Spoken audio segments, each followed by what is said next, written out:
અરવિંદજીનો phone આવ્યો कि Sudan आपको राजनीति में आना चाहिए।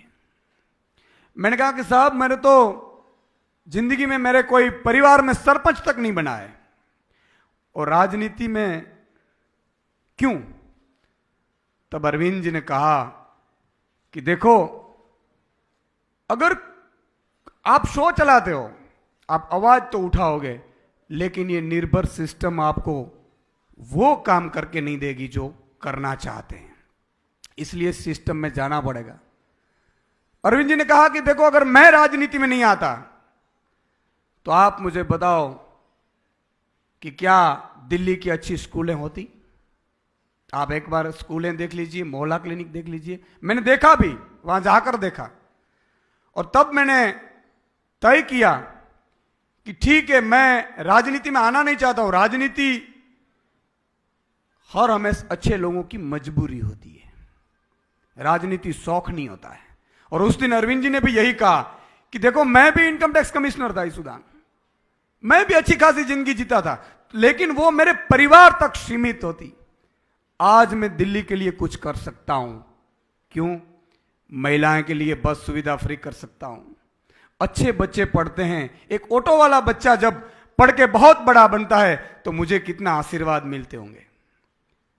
तुझ जैसे लोगों को राजनीति में आना पड़ेगा।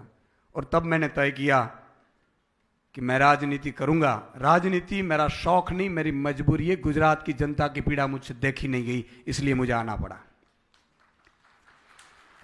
मैंने पहले भी कहा कि मैं कर्म के सिद्धांत में मानता हूं। मैं कहीं आज तक जब भी मैंने पत्रकारिता की, तब भी मैं मुद्दों की पत्रकारिता करता था। किसानों की एक कॉलम जो न्यूज नहीं छापते थे, मैंने कितने सैकड़ों सौ किए होंगे। किसानों की आवाज बनने की कोशिश की, बेरोजगारों की आवाज बनने की कोशिश की, महिलाओं की जिस तरह से सुरक्षा व्यवस्था है उसकी आवाज बनने की कोशिश की, व्यापारियों की आवाज बनने की कोशिश की, श्रमिक मजदूरों की आवाज बनने की कोशिश की, सबसे बड़ा आउटसोर्सिंग कर्मचारियों की आवाज बनने की कोशिश की। मुझसे जितना हो पाता था मैंने किया, लेकिन एक लक्ष्मण रेखा होती है, आप वहां न्यूज चला सकते हैं, ऑर्डर नहीं कर सकते। और सिस्टम इतना सड़ा हुआ है कि सिस्टम को साफ करने के लिए, गंदगी साफ करने के लिए आपको गंदगी में उतरना पड़ता है।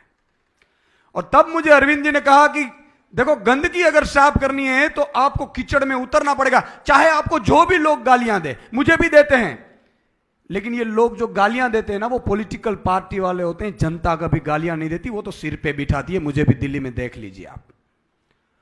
और तब मैंने तय किया कि मैं राजनीति में आऊंगा।